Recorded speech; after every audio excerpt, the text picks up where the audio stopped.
gobble down that worm. Hey, buddy. Well, I can't pretend and say that's been my best idea, but it's gonna work.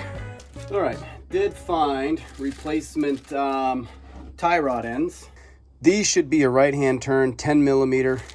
I'll put the spec for this down in the description and a link to it if they work.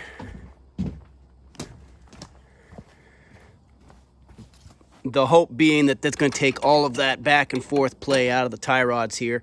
If one works, we may end up doing the other side as well if they need it, but I wanted to get one to find out if I had the right product.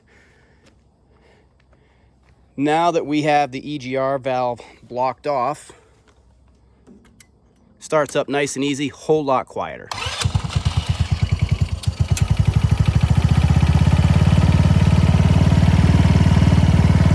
No big exhaust leak down there.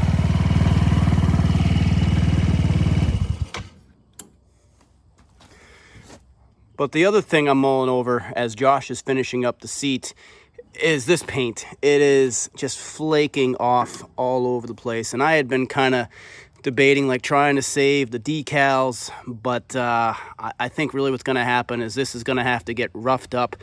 Everything loose on here, all the flaking paint torn off, and this is going to need to be primed and painted just to protect it so that it stays clean.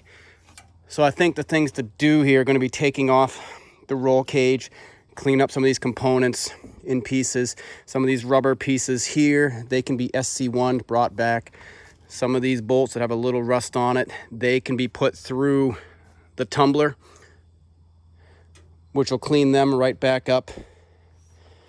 I think that's just going to be the way to really preserve and save this thing. Now we'll be able to ride it stripped down without the roll cage and a few other pieces here, but if we don't, the rust will eventually, it'll get to it. It's just starting to flake. So that's it. Josh is bringing the seat back. He did some great work on there, putting a 3/4 inch piece of wood on the back, stapling the seat back together, so we're salvaging that. But we're gonna have to go a little deeper into at least most of what you see in red, and maybe a little bit more. So while I'm waiting for Josh, I'm going to get to just getting loose paint off of here. All right, well, Josh has taken off the shot turnbuckle there. These are backwards, by the way. Backwards. Left-hand thread, not right. Okay, well, that's why I only got 2 instead of all 4, because I may have gotten the wrong ones, right? On the seat.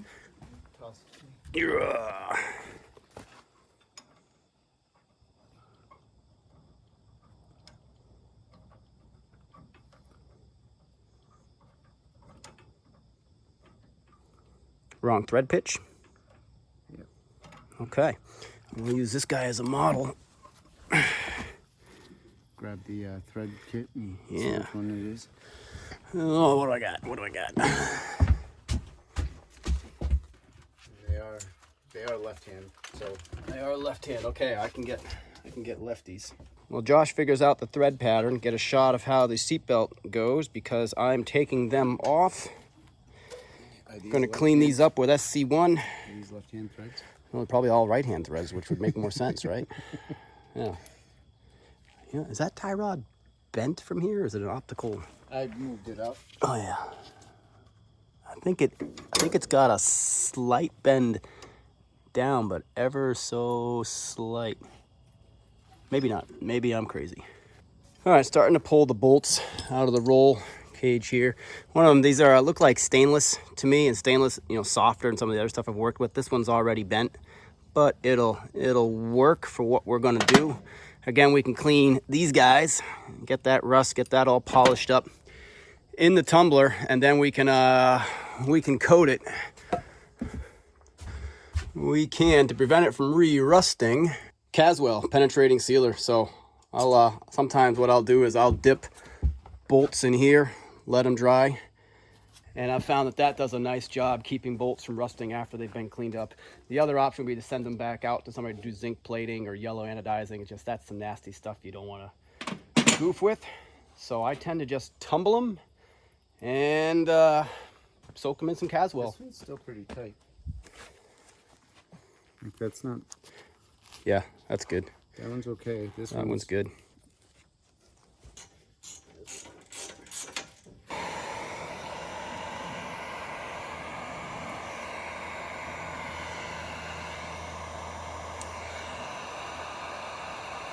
So it might be a little bit of a pain. Mosquitoes and burning my fingers.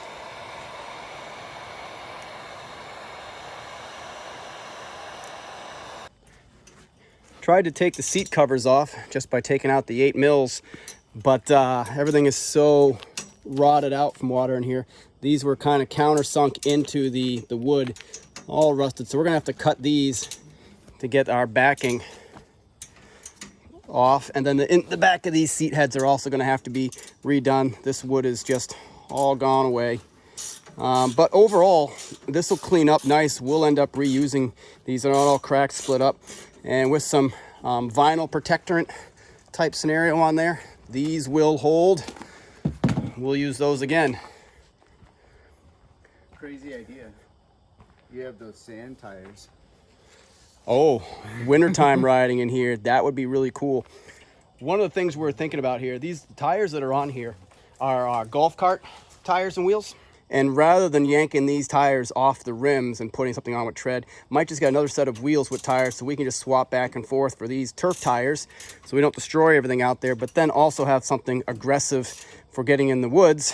And sand tires might be kind of fun for winter riding. That I hadn't considered, if they make a sand tire in a wheel that's this size and pattern.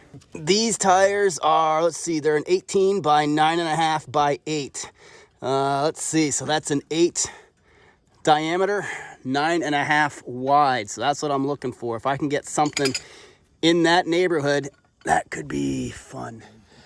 All right, we're getting closer here, getting ready to take the roll bar off, then getting the stickers off so we can clean up all of this for some primer and some paint, and still thinking about the bottom of this, what to do. I think this is going to be a couple of beers, and then using things like some of these paint stripper wheels, perhaps some Brillo on a drill, some wire wheels, just getting all this loose stuff off, getting this all cleaned up for priming. Gotta cut those. All right, we'll do that next.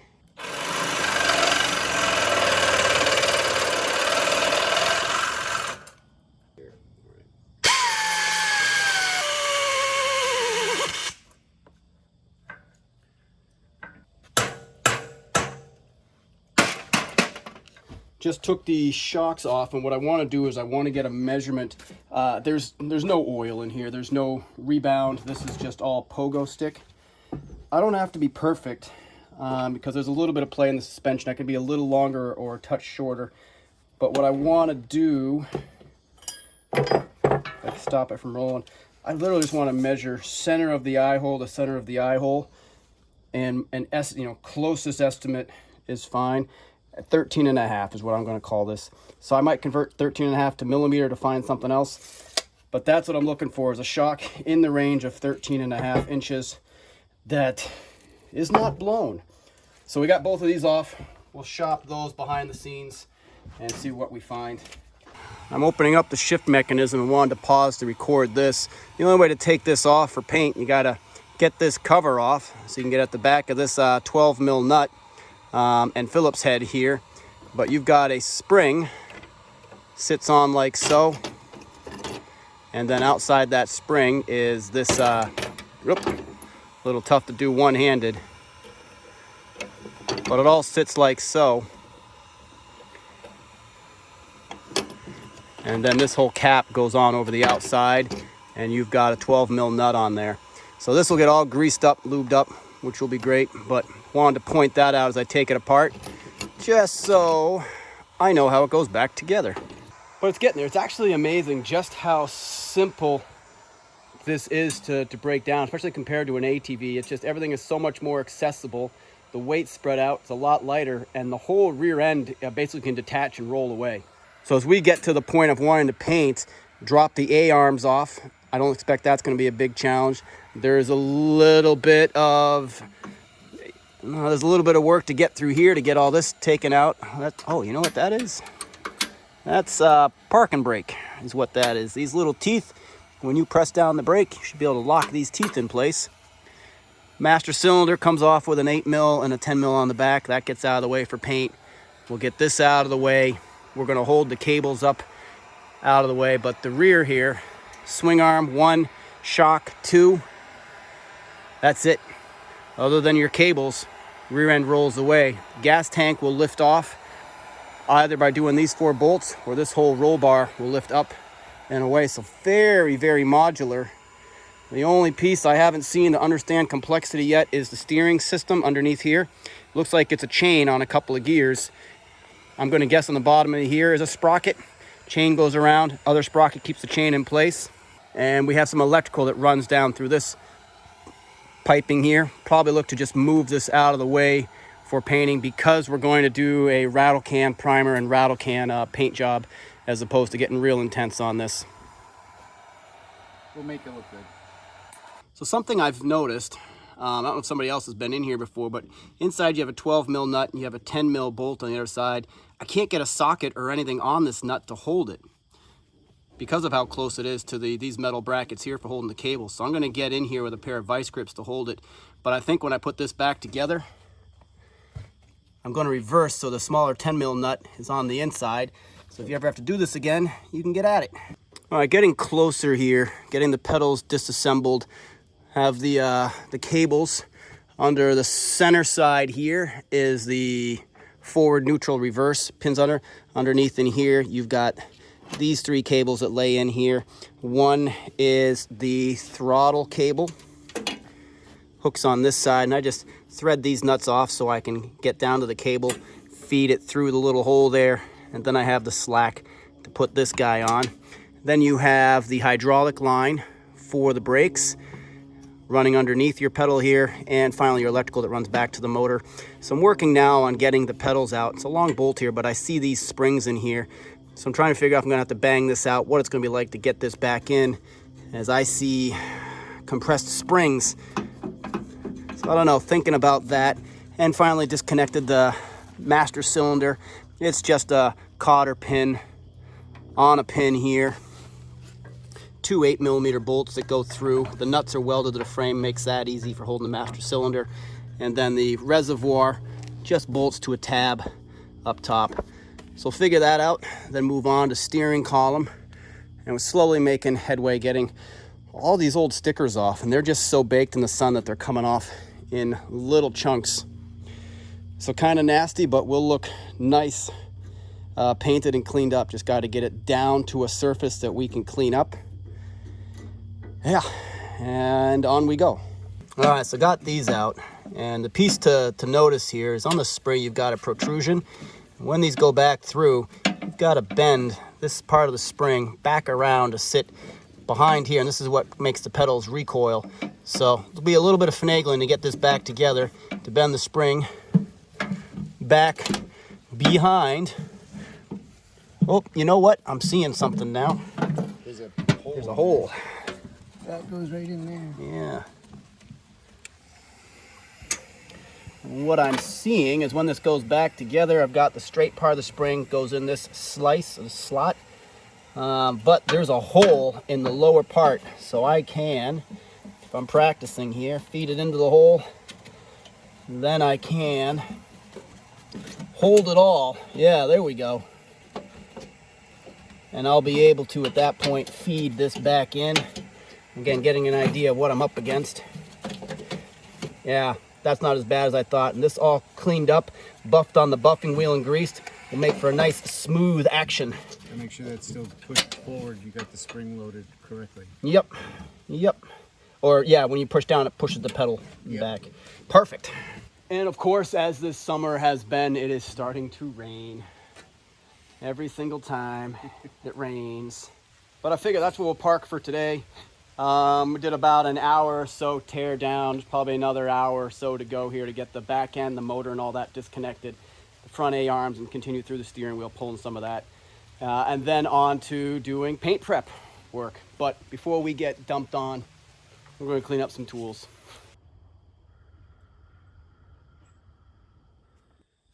Okay, so I came out the other evening after Josh left, and I finished tearing things down for paint here. So here we are. Oh, and look at that. There's a little toad hopping underneath.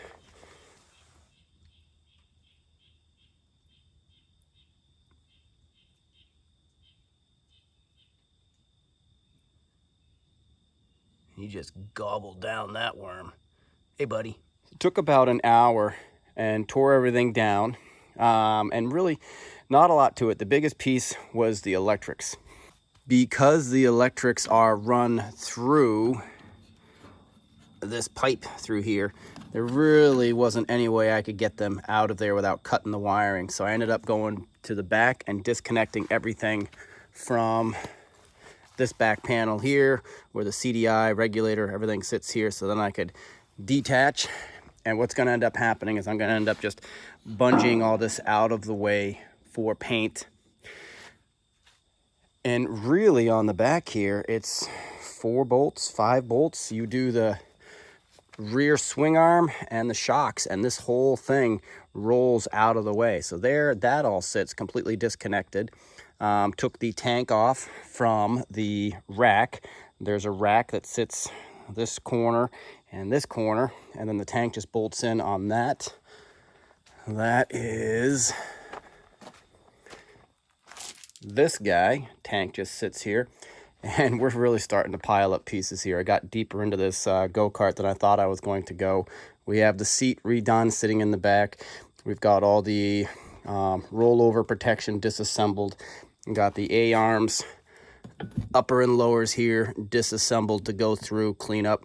These are, talk about these for a moment, a 4 by 110 millimeter bolt pattern. And if you're not familiar, the 4 is 1, 2, 3, 4, 110 millimeter from the center of the bolt all the way across the center of another one. So 4 by 110, this is really a golf cart. I'm generalizing, but a golf cart bolt pattern. Hence the wheels that you see on the back here. All 4 on this are 4 by 110. Now what we're thinking of doing here is using ATV tires. Yamaha, and in this case these are Blaster, so fairly common ATV size. The front wheel here is a 4 by 156 millimeter. And interesting, so Blasters are a little different from many ATVs. They're a 4 by 100, where most modern ATVs are going to be a rear wheel anyway. It's going to be a 4 by 115.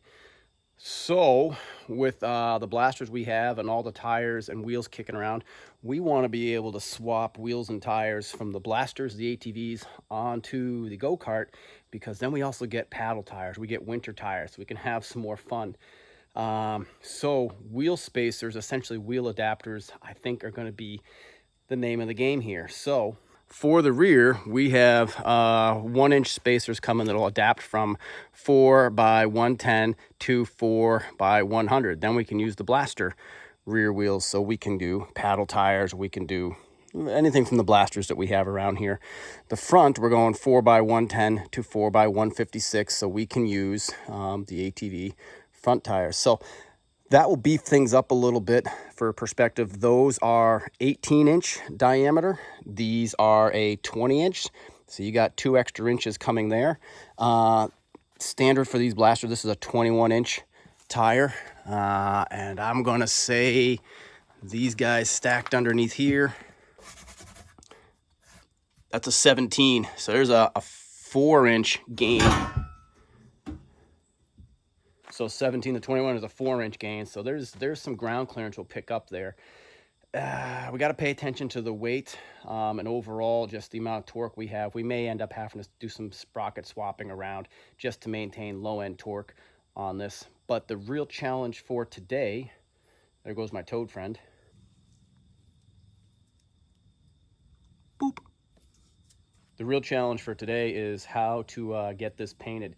This is a little bigger than the parts I usually hang in the trees off of bungees. So behind me here, I'm going to do a little rigging, and I think what we're going to do is get this 2x6 here, top of the step ladder, ratchet strap to the tree so that I have a beam to hang this guy from, so we can start hitting this with some self-etching primer, and then we'll go from there. So that is that's step 1. Oh, I didn't talk about cleaning up the metal.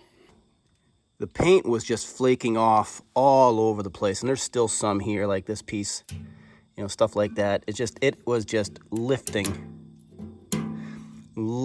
off. So I've been touching that, get anywhere where it was loose, getting it down to clean bare metal, and also cleaning off all the decals. To do that,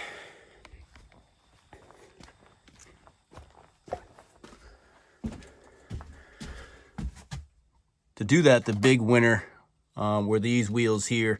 This just eats right through, pulling that paint off, pulling off any decals. I did try a wire wheel. It worked okay, but these were by far better. You eat these down. I ate through one of these in that whole go-kart. So I do have a little more to do. I've got to get that last sticker, so I'll throw that on the camera so you can see. We'll eat that off, and then we're going to get this rigged up here so we can start hitting this with some primer, start protecting and start turning the corner here.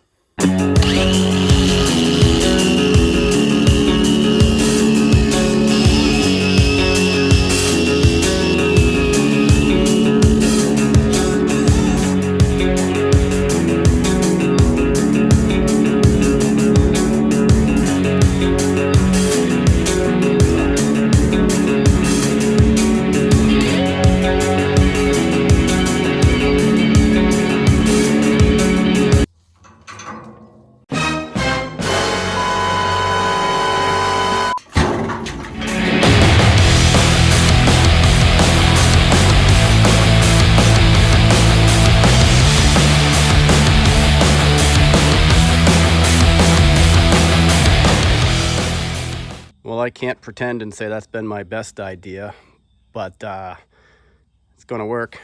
We'll end up getting the primer basically all around it, 95% of it. And then when it's dry, I'll have to get it down on blocks to get the front and around the hook.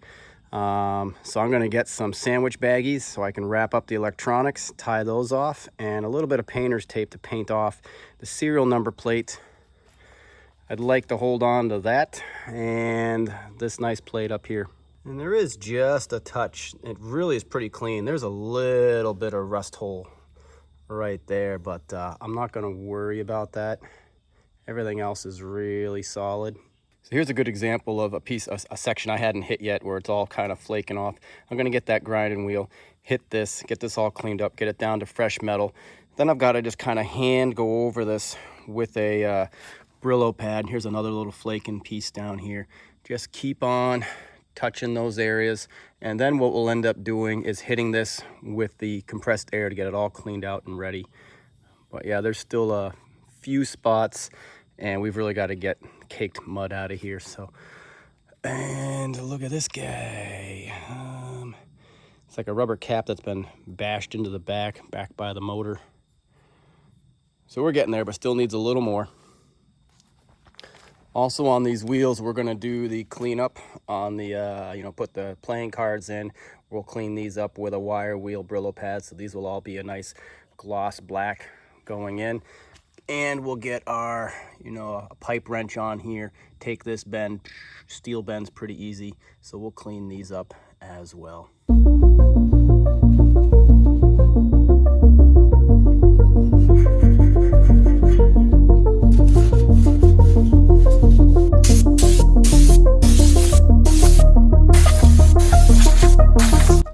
At some point you've done all the prep that you can do, so time to start climbing.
Well, that's been a lot of painting so far, but it's things are starting to come together.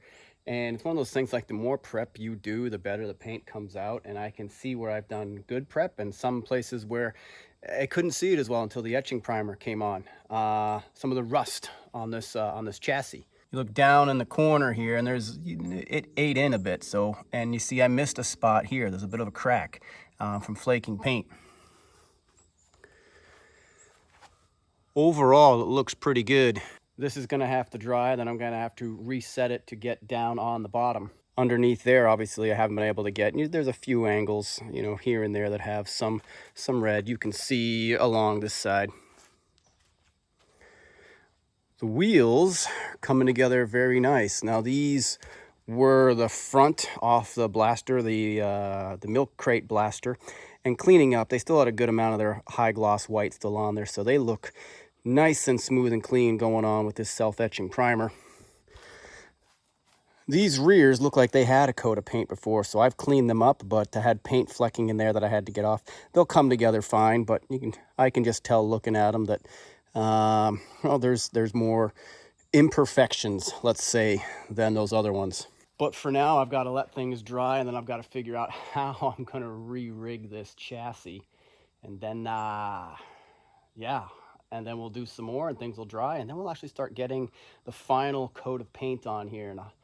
And I think this color is really going to pop. Anne-Marie picked the color scheme, so I think this is going to be pretty cool.